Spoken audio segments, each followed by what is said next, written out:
April 1999. Martin. I was not the only student expelled from class that morning in January, but I felt the eyes of the students who stayed as I left, like wasp stings on my back. Nation was waiting for me outside. "Martin, it's not so bad," he said, throwing his arm around my neck. "More time to practice football." It was a bright sunny day, but I felt cold in my bones and a big emptiness in my stomach. Nation sensed this. "You will be back soon, brother," he said. We walked home with a group of kids who had also been kicked out. Nation was laughing with them and dribbling the ball, which one of his friends had made out of plastic bags and string. No one else seemed too upset, but my mind was going a million miles a minute, trying to figure out how I could get back to school as quickly as possible. Form 3 was an important year. We had to start preparing for our O-level exams, which we took at the end of Form 4. They were your ticket to university.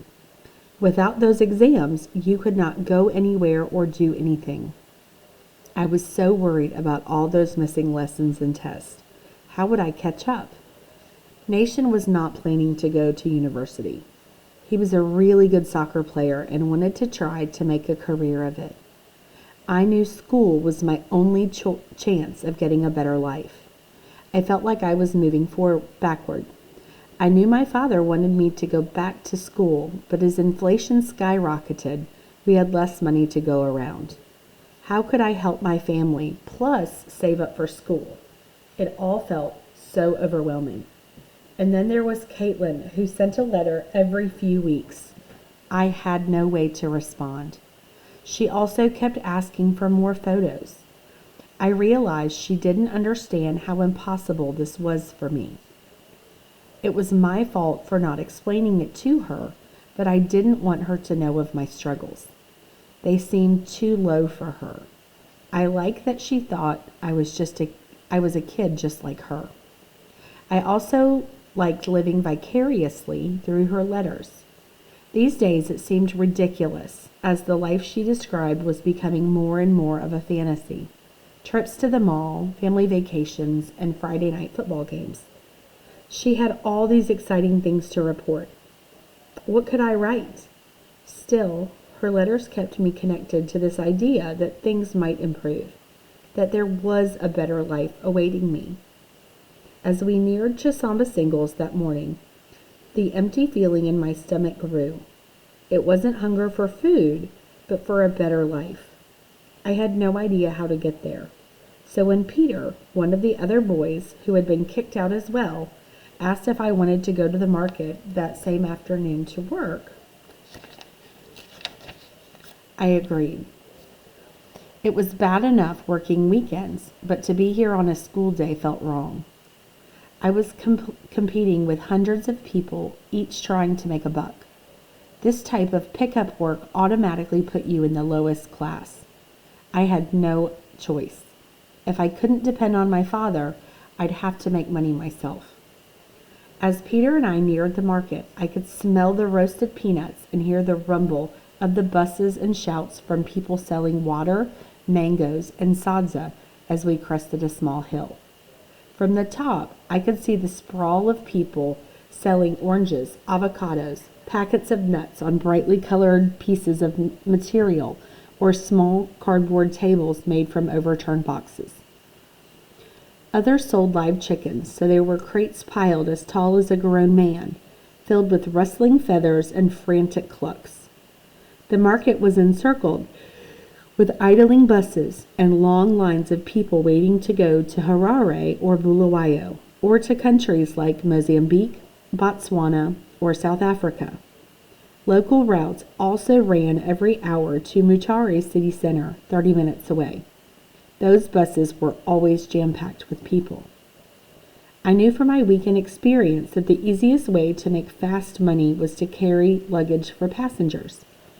If somebody had a heavy bag, you offered to take it to the bus. It was hard work. You had to climb on top of the bus using the open windows as footholds, and then pull the bag up with you to place on the roof rack.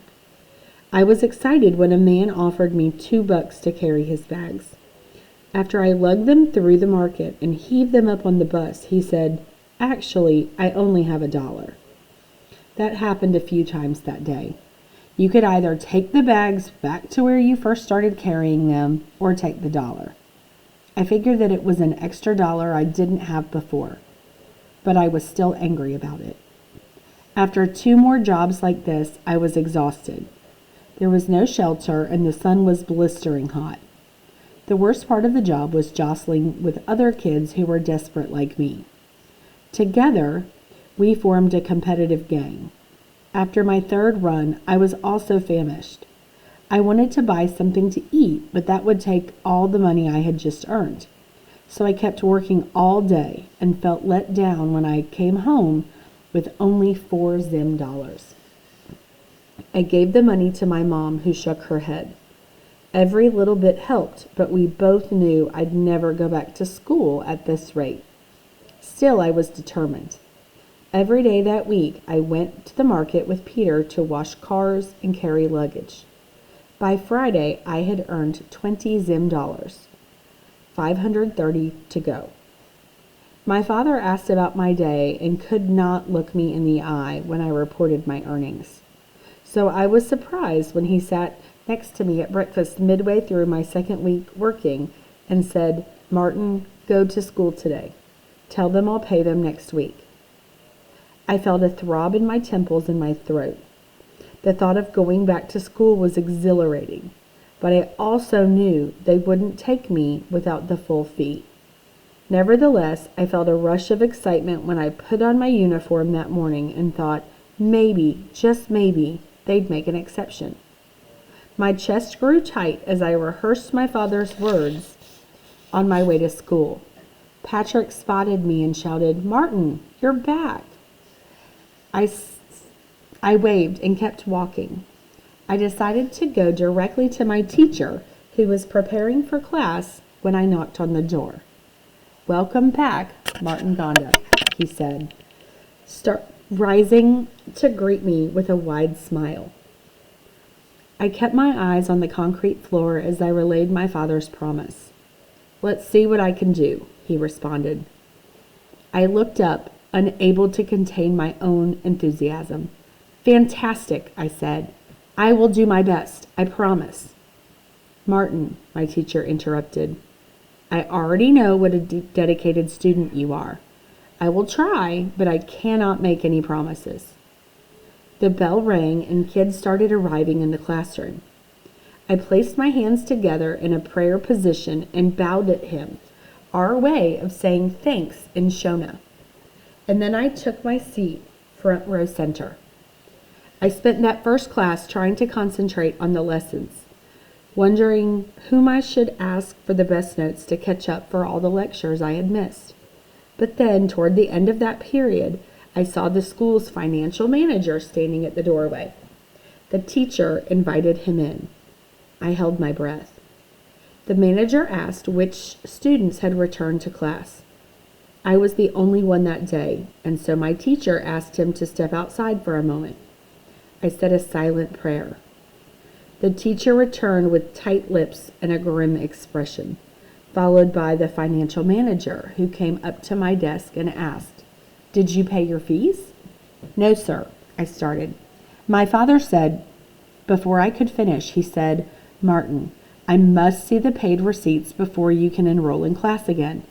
These are the school rules." The entire class remained quiet as I gathered my things to leave. No one was surprised my father could not pay.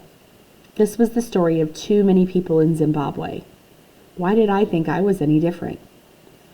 As I left the room, I caught my teacher's eyes and bowed my head again. He nodded back, and I knew he was disappointed, though not nearly as disappointed as I. I returned to an empty home. My mother had gone to fetch water. That morning, a slow trickle of rusty red liquid came out of the communal faucet. It smelled of mud and left a residue on your skin rather than cleaned it. No one could bathe in it, let alone cook with or drink it. This happened frequently in Chisamba Singles. The nearest river was a kilometer away, but if the bed was dry or the water polluted, my mother might walk 3 or 10 kilometers to a place she heard from neighbors had a working well. It was still early in the day, so I changed from my uniform into my t-shirt and shorts and headed back to the market. There, a man asked me to help him pour tea, a new task. I did that for a few days, and while it was a nice change from carrying luggage, I made even less money.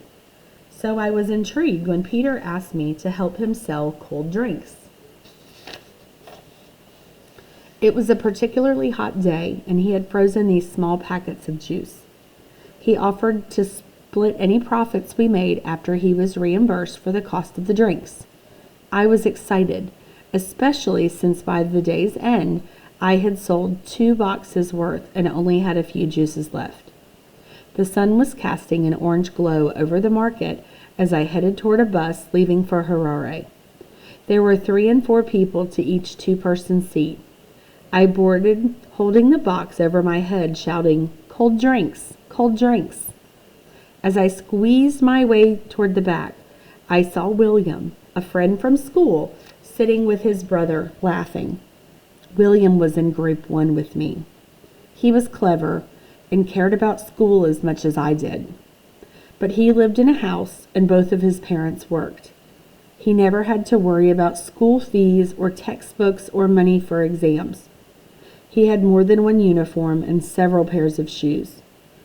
I suddenly felt hot, not from the crush of people, but from shame. I began walking backward quickly. I didn't want him to see me doing this work or knowing that I had gone that low. Even he knew that Zimbabwe was in terrible shape, but the people who lived in Chisamba Singles witnessed it every day. Food shortages had become a real problem. Fights broke out daily, haggling over prices or bartering gone bad. This was becoming common, as was domestic violence. I had always heard men beat their wives since we lived in such close quarters, but now I could see it out in the streets as well. Nothing was being hidden anymore. AIDS, too, had become rampant. The man we split a room with had blisters all over his face, as if someone had splashed him with acid. Another neighbor died from it that year. She got so skinny and weak that her family had to carry her outside on sunny days for fresh air. She looked like a skeleton draped with papery skin and scared me so much that I was relieved to hear she had died. I was only 15, but I knew Chisamba Singles was considered one of the worst slums, not only in Mutare, but also in all of Zimbabwe. We were famous for our poverty. If I bumped into someone from Chisamba Singles on that bus, he would have understood why I was selling those drinks. William would too, but not in the same way. I gave Peter the remaining packets and walked home, feeling more down than ever, even though I had made $8 that day, a record. I still had such a long way to go. I felt doomed. That weekend, I got another letter from Caitlin. She had sent 3 in a row and was disappointed that I had not responded. I understood her frustration. Then I got to that part where she asked if I was mad at her. Mad? At her? This was impossible. I could never be mad at her. That she thought this made me so upset. I had to write her immediately.